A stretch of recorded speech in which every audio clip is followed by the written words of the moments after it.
Bom dia, pessoal. Essa semana faremos a nossa revisão do teste de sondagem e revisão para a próxima semana de teste, que vai ser semana que vem.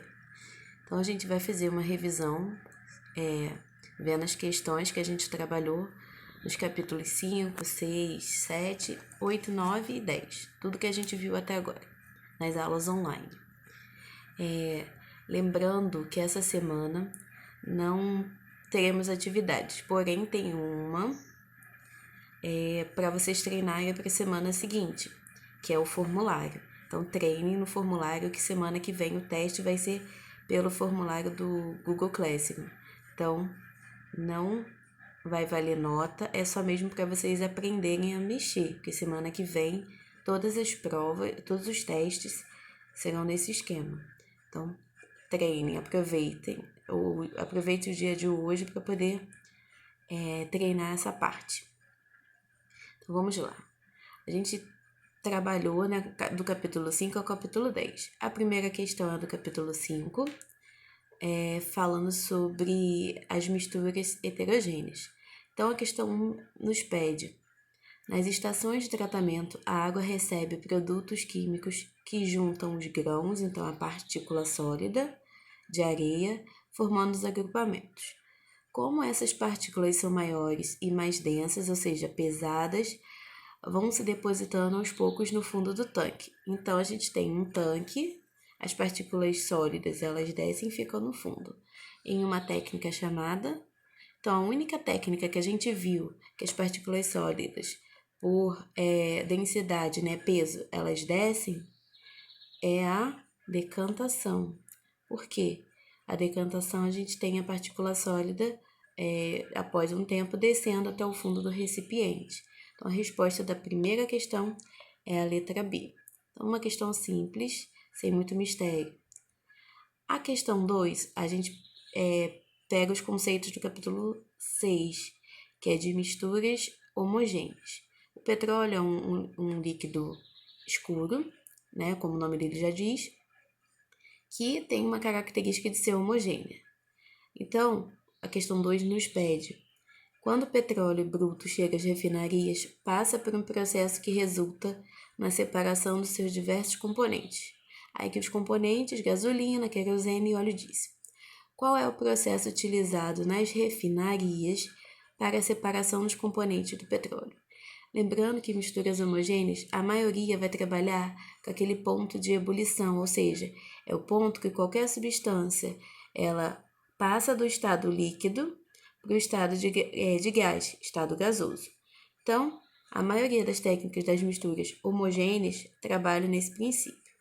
Só que, como o petróleo é oleoso e contém muitos produtos líquidos, qual é o método que é mais utilizado? A cromatografia não, porque a gente não usa ponto de ebulição aqui. Filtração também não, porque serve para misturas heterogêneas, não homogêneas. A gente fica com a destilação fracionada, simples e evaporação. A simples, como tem muitos componentes, não vai conseguir separar. Então, a mais correta aqui é a fracionada, porque ela permite uma maior variedade de separações das substâncias, porque a gente viu que o petróleo tem muitas substâncias. Então, é mais fácil separar por destilação fracionada. Então, a resposta da questão 2 é a letra C. Questão 3. Aqui a gente fala do mesmo módulo, 6, que eu já até comentei no slide anterior.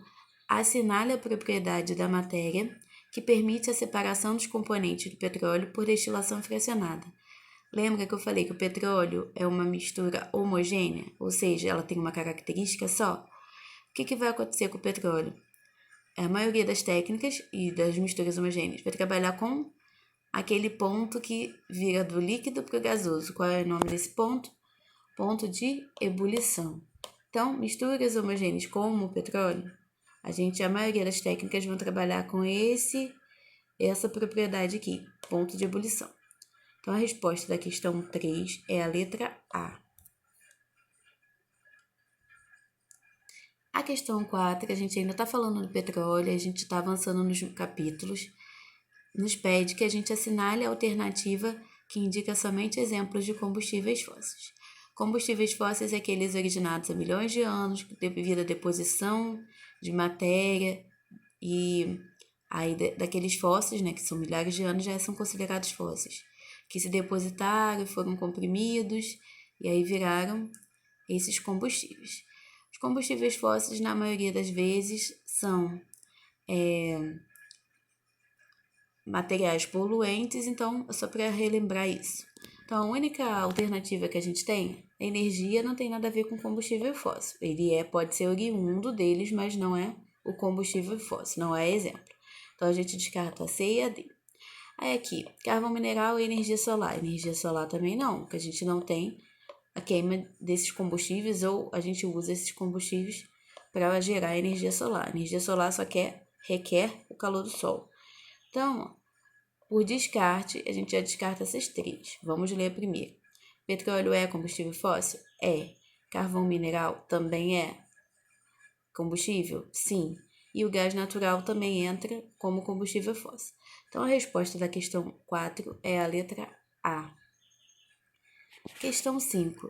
Marque a alternativa correta no que diz respeito à biomassa. Biomassa é uma fonte alternativa de energia, então a gente já sabe que tem a ver com energia, que é menos poluente do que os combustíveis fósseis. Então, qual é o conceito, a alternativa mais correta? A gente vai ver aqui a letra A. Biomassa é um recurso natural não renovável, pois as fontes desse material se esgotarão em breve. A gente pode considerar que não que é renovável, dependendo do local, principalmente. B. Biomassa é todo produto, então a letra A a gente descarta. É todo produto de origem animal ou vegetal que pode ser usado para a produção de energia? Por enquanto, essa é mais correta, que eu lembro que eu falei que a biomassa é utilizada para a produção de energia.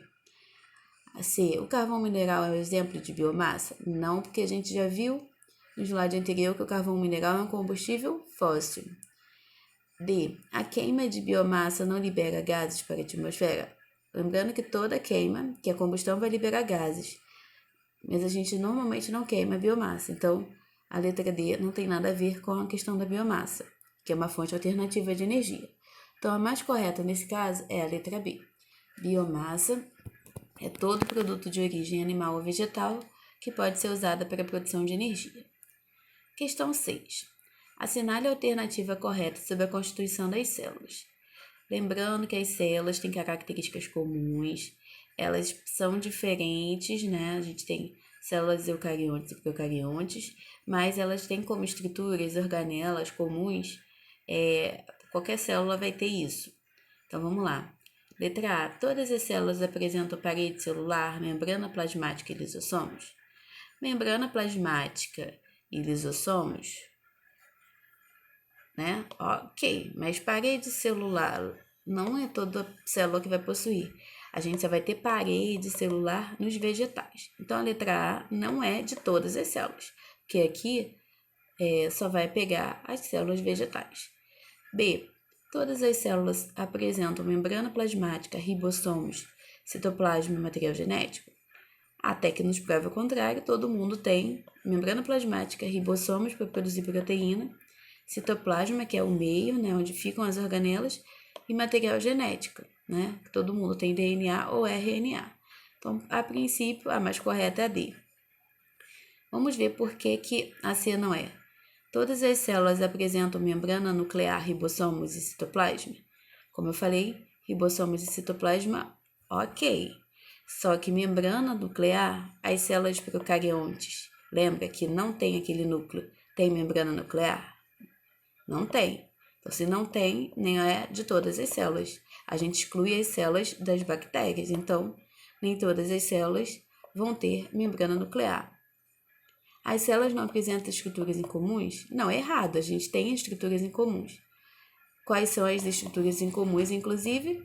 Membrana plasmática, ribossomos, citoplasma e material genético. Essas células são comuns a todas e, por isso, ela está na constituição de todas as células. Resposta correta, então, letra B.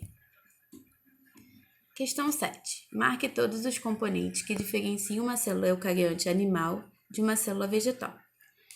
Lembrando que vocês poderiam achar que ia marcar todas as que tinham na célula animal, e as que não tivessem no vegetal.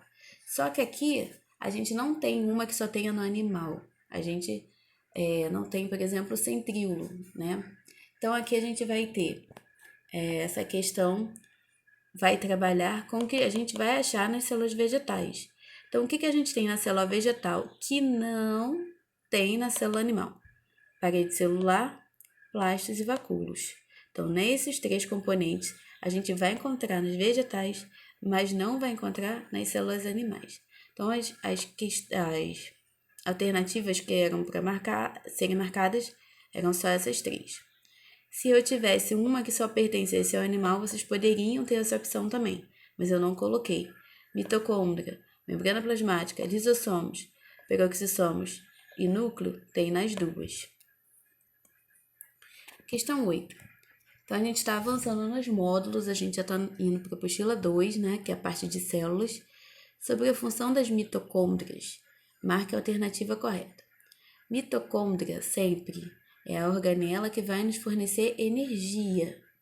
Ela vai formar uma molécula que funciona como uma moeda para a gente obter energia, como se fosse nosso dinheiro, que a gente consegue ter energia no nosso corpo.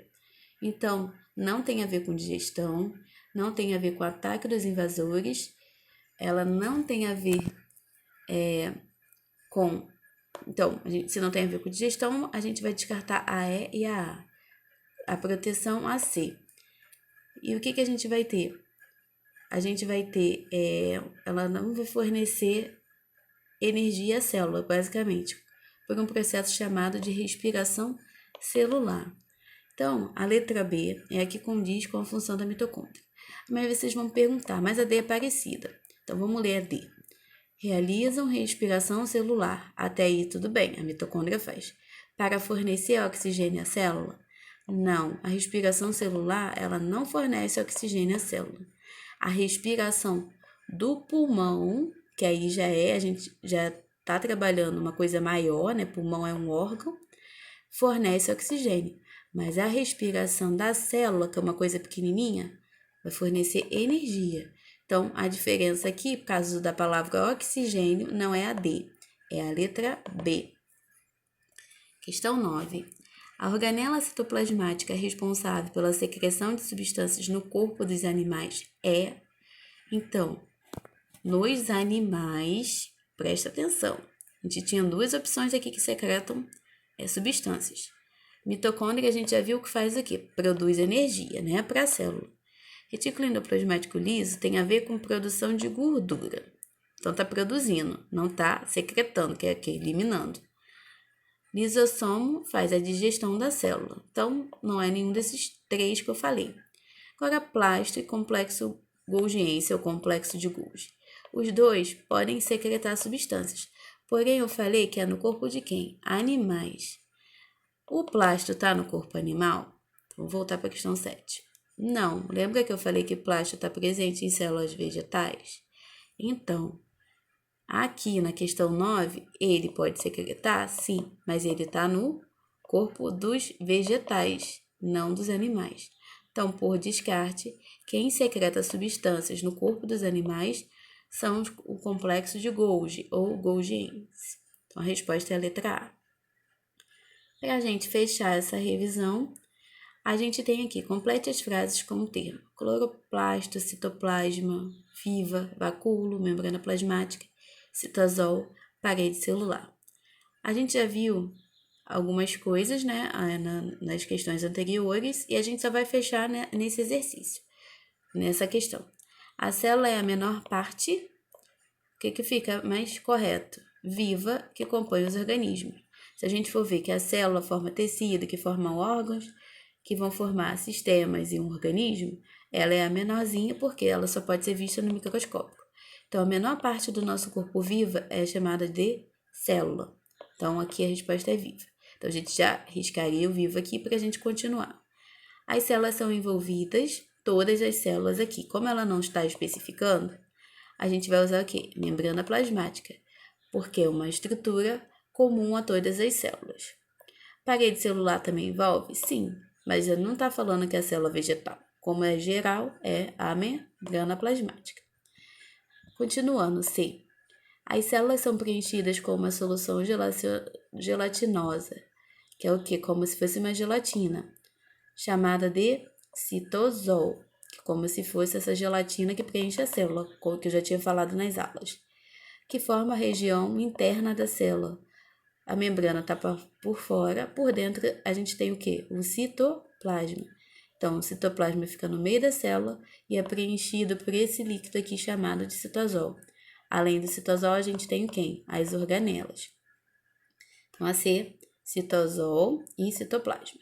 Então, a presença de, aí fala que a principal característica que diferencia a célula vegetal da célula animal.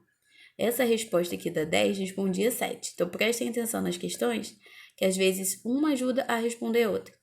Então, a presença de quem? A gente já arriscou citoplasma, membrana plasmática, viva, citosol, ficou sobrando quem? Cloroplasto, vacúolo e parede celular. Sobraram essas três, vocês podiam voltar no slide que fala, slide da questão 7, e aí vocês iam ver que o que tem na célula vegetal que não tem no animal são os cloroplastos, vacúolos e parede celular. Então, o teste foi relativamente simples e de sondagem. O teste da próxima semana vai ser nesse mesmo estilo. Então, estudem desde separação de misturas, a parte do petróleo, né? Como a gente separa ele e a importância dele. E aí vocês depois vão estudar o quê? As células, que foram os últimos módulos. Parece muita coisa? Parece, mas dá uma olhadinha nas aulas que facilita para vocês não precisarem toda hora abrirem a apostila. Qualquer dúvida, recorram à apostila ou outros textos. E a gente tem a aula de hoje também para tirar as dúvidas que vocês tiverem. Então, até a próxima semana. Estudem um pouquinho e uma boa semana de estudos para vocês.